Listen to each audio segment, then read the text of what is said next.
teman-teman, perkenalkan nama saya Emilia Agustina Mila. Saya dari Universitas Muhammadiyah Kota Pontianak. Saya mengambil prodi Kesehatan Masyarakat. Nah, pada hari ini saya akan mewawancarai teman saya, yaitu mengenai penerapan etika dan moral dalam beribadah di dalam gereja. Nah, sebelumnya kalau di gereja kami, yaitu di gereja Katolik, sangat diperketat untuk penerapan etika dan moral di dalam gerejanya, karena sebelum kami masuk di area gereja, yaitu pertama kami akan diberi kartu atau karcis untuk masuk ke dalam gereja. Nah, kalau kartunya itu sudah habis, maka jika ada umat yang baru akan datang, itu akan disuruh pulang dan mengikuti ibadah berikutnya, karena ibadah di dalam gereja Katolik yaitu 4 kali. Yang pertama, misa pertama yaitu pada hari Sabtu jam 6 sore, kemudian misa kedua pada hari Minggu jam 8 pagi, kemudian misa ketiga itu setengah 5, dan misa keempat itu jam 7 malam. Nah, di dalam sebelum kami masuk ke dalam gereja itu pertama-tama kita harus mencuci tangan, kemudian memakai masker, kemudian cek suhu tubuh dan memakai hand sanitizer. Nah, kalau kami tuh diwajibkan membawa hand sanitizer sendiri, meskipun di gereja itu sudah disediakan. Kemudian untuk masuk ke dalam gerejanya kami dipandu oleh petugas-petugas yang sudah ada di gereja itu untuk menduduki tempat duduk yang sudah diberi tulisan yang harus diduduki.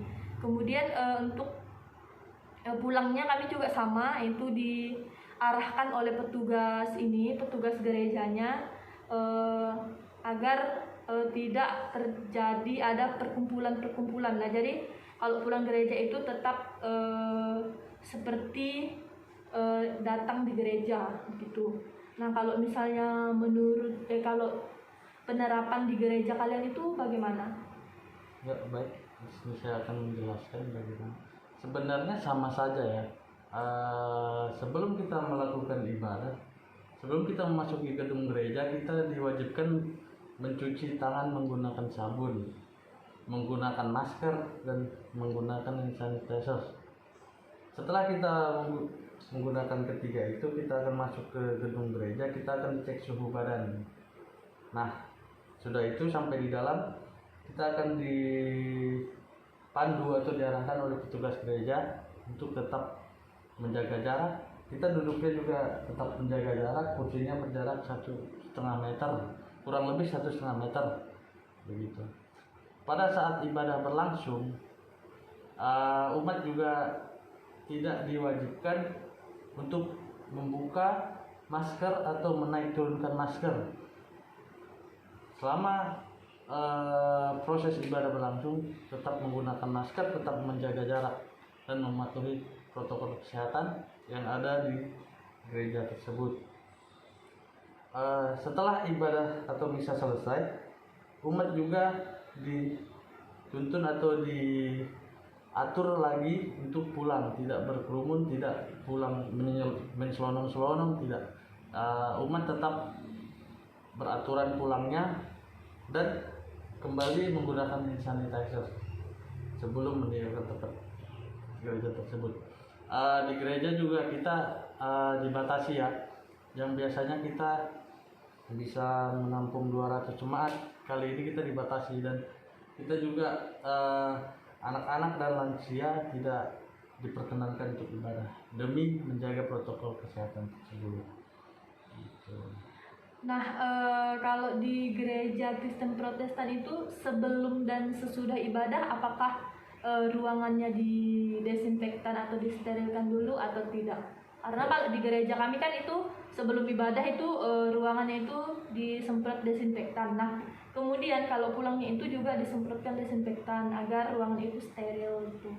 Ya, kalau di gereja kami juga sama. Sebelum melaksanakan ibadah, seluruh ruangan termasuk kursi itu disemprot disinfektan agar mensterilkan ruangan dari virus. Ya, sama juga seperti itu.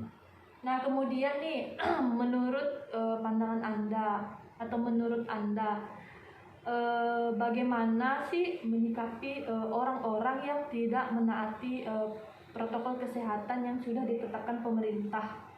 Itu bagaimana menurut Anda?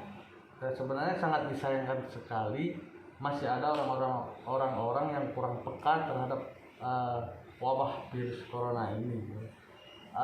Kembali lagi pada diri sendiri, kesadaran diri sendiri, karena wabah ini sangat cepat menular dan sangat ganas. Jadi diharapkan untuk setiap orang kesadarannya masing-masing untuk tetap menjaga kesehatan, mematuhi protokol kesehatan. Menurut saya seperti itu. Nah, teman-teman, untuk teman-teman atau masyarakat yang belum menaati protokol kesehatan yang sudah ditetapkan pemerintah, ayolah kita bersama-sama untuk menaati, karena COVID ini benar-benar nyata dan sudah terbukti dan sudah banyak orang yang terpapar, yang bukan hanya terpapar, kemudian juga banyak yang meninggal. Jadi ayolah kita bersama-sama untuk menerapkan protokol kesehatan yang sudah ditetapkan pemerintah. Itu sih sebenarnya bukan untuk orang lainnya, untuk kita sendiri juga. Kemudian sekarang kan sudah ada vaksin gratis. Nah, ayolah kita ikut vaksin mumpung lagi gratis. Nanti kalau misalnya itu sudah bayar, nah Anda pasti juga nggak mau kan. Makanya sekarang marilah kita bersama-sama menaati prokes dari pemerintah. Kemudian pemerintah juga sudah menyediakan vaksin gratis. Jangan tidak mau, jangan takut, karena ini cuma vaksin begitu. Nah, mungkin sekian dari kami. Jika ada kata-kata yang kurang, kami mohon maaf. Terima kasih. Salam sehat.